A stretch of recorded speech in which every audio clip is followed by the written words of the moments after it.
We can project properly. Let's leave it. Yeah. I think that this is the last of the series in this annexure. Thank you. All right. Thank you. Okay, Commissioners, if I may continue then, the message that he had sent, which I said earlier, the minister is briefed, he has just arrived in Lusikisiki. The minister on the day was visiting the incident that happened in Lusikisiki where many people were killed. So this was just another confirmation that this man knows exactly about the minister's movement. So he's either with him or he's informed about the minister's movement. That's why he can write messages like this. This was again to confirm that I have to trust that he's a person who's close to the minister. And when he responded to the message I sent him earlier of what did Khumalo say about me, his response was, Jen, which means general in abbreviation, Jen, this must be in your chest. So which means he wanted me to keep this secret. And I'm wondering now, why is he telling me if he doesn't want this thing to go public?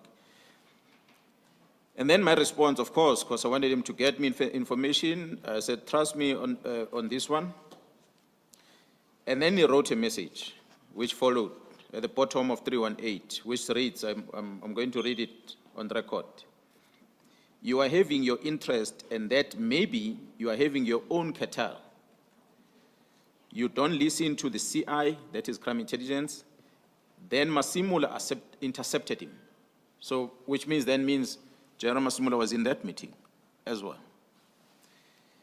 Also spoke about your provincial crime intelligence member. Remember, he is retiring. I think there's message missing there. He's retiring next month. And if we move to 319.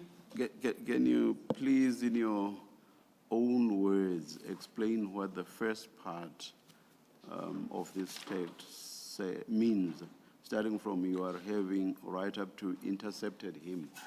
It's rather cryptic. At the time, my understanding is that he's telling me that what was discussed in the meeting, which he sent me a screenshot on, the one that talks about crime intelligence policies, they were discussing me, about me not wanting to cooperate and working well with the head of crime intelligence in KZN. So that was my conclusion, that he was saying that I don't want to cooperate with them on information that they are giving me. I don't want to operationalize such an information. And that's why he even knows that the head of crime intelligence in KZN is going on retirement. So this is a person who knows everything about the police, even knows when is a person retiring. Thank you. You may continue. Yeah. So and then the following message on the next page, 319, I then asked him that please get me that presentation if there is one to confirm or otherwise if there is any recordings. Because I wanted to get a proof that what was this presentation about that he has access to that I don't know? The response from him, what made me start connecting the dots. Remember we spoke about investigation and pictures starting to emerge. His response was nothing. General Khan will brief you next week. Now, Commissioner, I want to put on the record that I only know one General Khan within crime intelligence. He's a Major General Khan that was on the news not long ago. Some of the colleagues will know about the attendance of the EFF celebration last year, as well as the case that was alleged that Khan was involved in stopping the police when they were busy with the drug operation at Eratin in Johannesburg. When he sent me this, I then concluded that means General Khan is in that meeting. It is General Khan most likely that is feeding him with the information. That was my conclusion. Why would he choose General Khan to brief me if I ask for a presentation? But again, I don't have proof of it. It is him that is writing this message. But I guess with the investigation, we're going to see linkages about all these people within the police. And my response was, sure. And then he sent another one to say back in Joburg, and after that followed by phone calls, and there's many other communication that followed thereafter. I don't have to read all of them, Commissioners, as you can see that are following on those attachments. And as I said, Gerald Khan has been on the news. He's a component head within crime intelligence. Gerald Khan, when he sends me this message, Gerald Khan was appointed, his post that he's occupying as a component head at crime intelligence is an operational intelligence support within crime intelligence. But he was appointed acting as a component head of counter and security intelligence. When Khumalo arrived at crime intelligence, that was a position that Gerald Khan was acting on. So Khumalo, I understand, he had moved him back into his old position. Counterintelligence, if I can indicate, Commissioner, is that the vetting is done at counterintelligence. Majority of operations like this drug cartel operation that is holding counterintelligence investigation, it's conducted in that office. So meaning it's a person who, it's an office that really is in the heart of intelligence operations. Gerald Khan was acting there. Gerald Khan has since been moved back into his technical support. I'm not saying that Gerald Khan is involved in these leakages of information to the members of parliament and to the other people, but what is interesting is that almost everything that we see happening in parliament, in the media, comes from that component of crime intelligence. And this is where the real fight comes from. The operation of Gauteng counterintelligence that involves this drug cartel is in that component. So, and this is Mogotsi that introduces Khan to me. I said, Commissioners, I'm going to reflect to what happened in 2011, later on my statements. Crime intelligence, modus operandi back then, and players that were involved back then with the looting on the money and the irregularities, they still exist at crime intelligence today, and some of them are occupying high position. So there has no reforms that has been implemented at crime intelligence. That's why it's no surprise when you start seeing things coming out. Like I said on record, I did not say that Gerald Khan has leaked any information. It is Mogotsi that introduces Khan. I only know of one Khan at crime intelligence. So perhaps as we investigate further, we'll be able to see whether there's any leakages between these people. That information that is supposed to be within the confines of those four walls where the meeting was taking place ended up with Mogotsi. Commissioners, as I've outlined a lot of communications here with Mogotsi, if I can move faster, if you allow me to see on my statement, because I think a lot of things that we have spoken about here. Later in the year, which I suppose maybe this is why Mogotsi is coming to me with this, is that first General Cele calls me, he's a former minister, he calls me and he says the Premier of Gauteng have approached him to go and work in Gauteng to help him fight crime in Gauteng. Therefore, he needs General Khumalo, who is a district commissioner and ex-task force commander in KZN, to come and work with him in Gauteng. And I find it strange because I think he called 2 or 3 times. While I was in a meeting, I kept giving the phone to one brigadier, Abteles, who was with me in the meeting. And after that, I had a conversation with Gerald Cele, and then he pleaded with me to release this general to come to Gauteng. And my surprise was, but when Gerald Cele was in the police, he did not like that general, Khumalo. He didn't like him at all. So why now that he's out of the police, he trusts Khumalo to come and work with him in Gauteng? It was just strange. And I turned to my colleague, Jaron Hua, who was with me in a meeting. This was in Durban. Jaron Hua works at the head office from HR.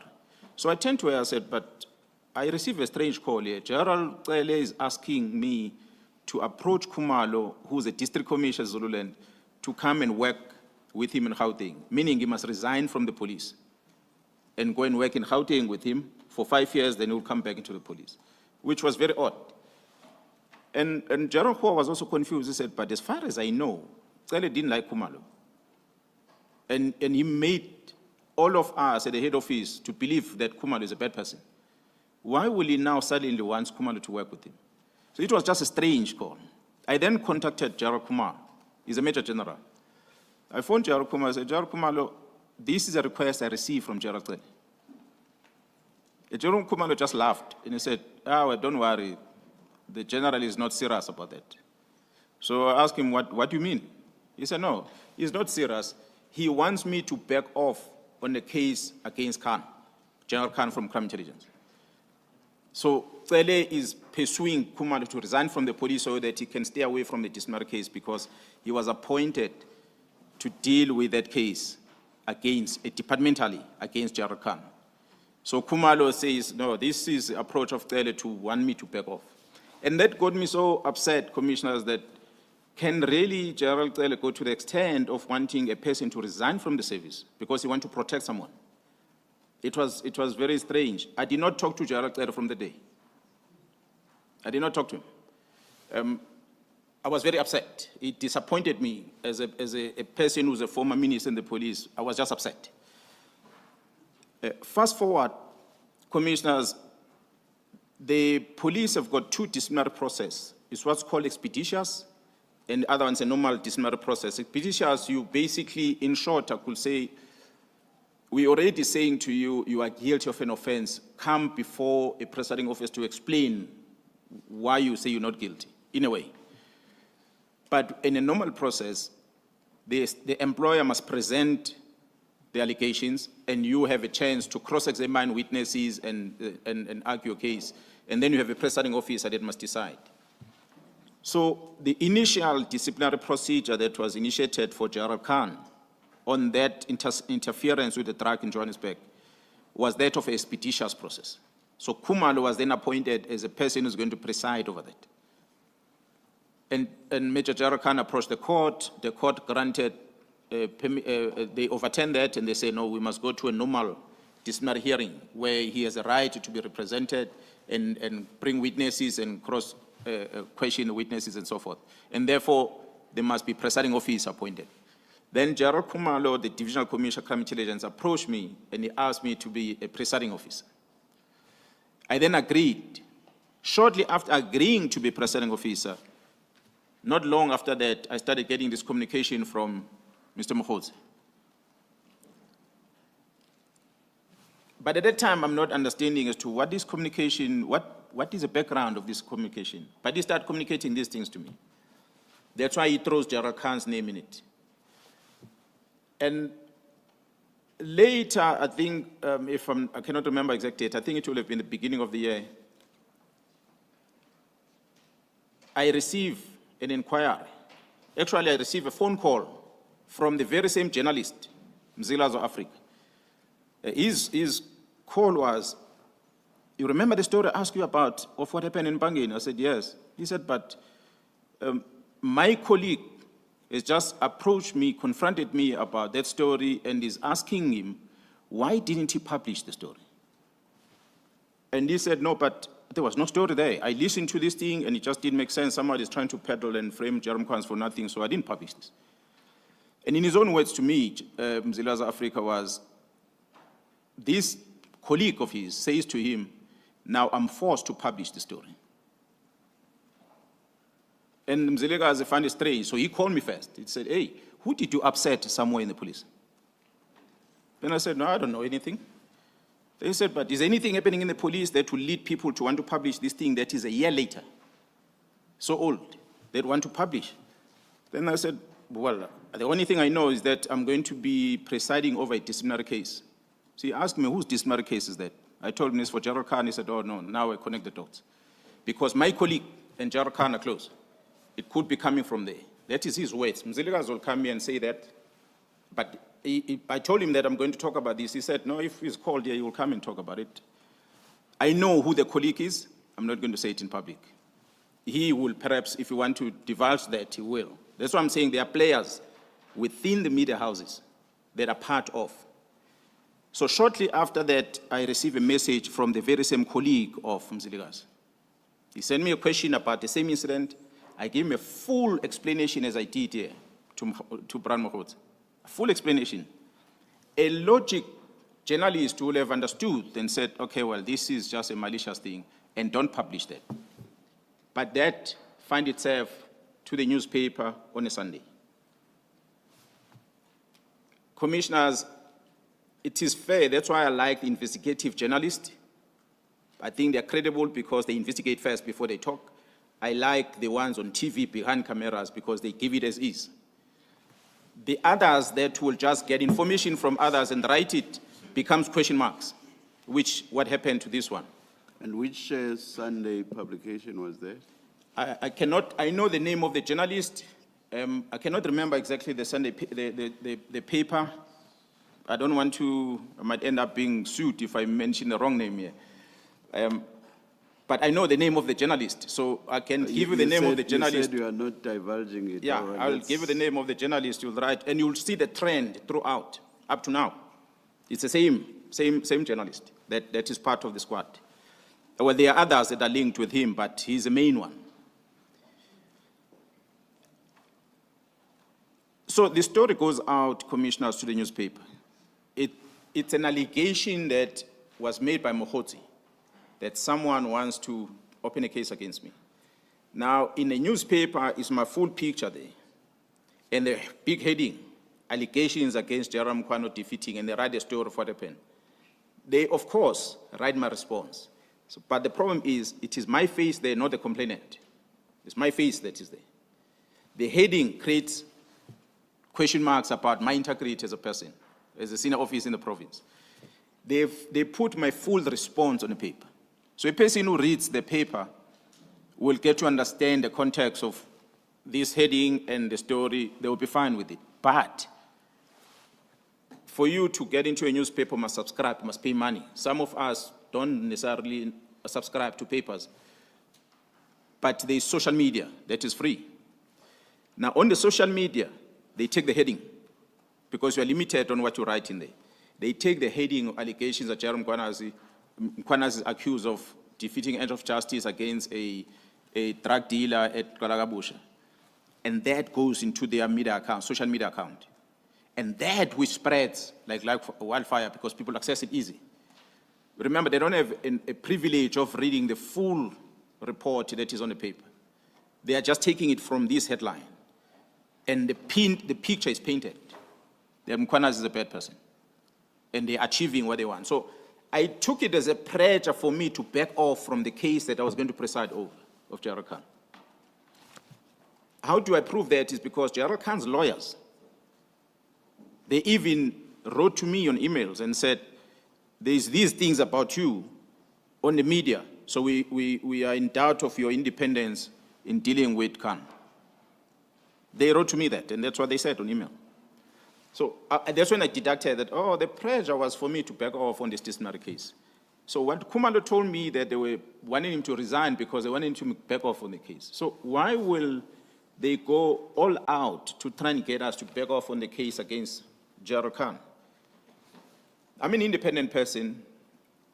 Yes, I know Gerald Khumalo is my colleague, but I'm not going to go and go with what Khumalo perhaps might want to do in dealing with Khan. Mine is to follow the policy and the law. And I could see that the whole idea was just, let's tarnish this man's image.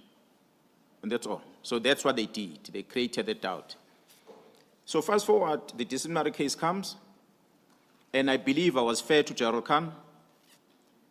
Despite the allegations that came from IPID, I still protected his rights. I allowed him to bring his lawyers in there. I sat and I listened to the evidence that was provided. The very same Gerald Khumalo that was asked to resign was representing the employer. Gerald Khan had his legal team, and there were witnesses that were brought to come and testify. I could not find a single wrong that Gerald Khan has done. In actual fact, I even said there in my own words that the SAPS owes Gerald Khan for what he did, because Gerald Khan stopped police officers that came to collect drugs under the person who was the head of traffic Gauteng. They came to collect a consignment of drugs from the truck that arrived in Germiston, and they wanted to get drugs from there. And the people that are owning the truck company, they said, no, you're not going to take these drugs, search this truck from here, follow it to the final destination, what is in Eratin, which is a West Rand. So 2 police officers, 1 Johannesburg traffic, and 1 captain from Zongezizwe, they followed the truck. until it arrived at Eratin, and they were accompanied by members, 3 members from Pretoria, who traveled all the way there. 1 from organized crime, 2 from the dog unit. And they all said they were coming to search the truck. And they actually offloaded the consignment from the truck, which was drugs, in bags. They took this thing and they loaded in a police car. Luckily, the lady that worked in that company contacted 10111. 10111 called Boysen police station. Boysen vehicle came there, and then there was a conflict between the police when they discovered that these policemen who says they're running these operations, they're already removing this consignment from the truck, they're loading it in a police bag. So this policeman asked, but this is a crime scene. Why are you taking this thing from here to here? If you're saying it's drugs, we have not even opened the bags. How do you know? If it is drugs indeed, why do you load them in the bag? And this one said, no, we're taking them to Zongezizwe. And this one said, but this is Boysen area. Why do you take this thing to Zongezizwe? It's found here, it's a crime scene. Get LCRC and everyone to deal with it. Then there was a conflict between police at the time, and that police member who was present there took the vehicle, police vehicle, and he blocked this police car that was already loaded with drugs. He blocked it so that it doesn't move. And that's what allowed the other police officers to phone General Khan and say, there are members that claim to be from crime intelligence, they come and intervene. So he traveled all the way, arrived almost 2 hours later. And he put a stop from these drugs to be stolen. He phoned DPCI, he phoned the local provincial crime intelligence. They came and took over the scene and he left. But it was then strange as to how do you blame Khan for that? Because he stopped the people that wanted to steal drugs. He stopped it. So he was in a good space at the time, so I couldn't fault him. But that, Commissioners, doesn't take away the fact that Mogotsi says Khan will brief me about secret information that I discussed in the presentation. So while I'm having this belief that Khan has got to do with leaking of the information in there, perhaps according to Mogotsi, but on the disciplinary part where Khan was accused of drugs, he did not do anything wrong. So if I had that bad intention against Khan, I would have dismissed him. But I did not, because I gave him fair disciplinary hearing, of which you can ask him today, he will tell you, no, I treated him fair.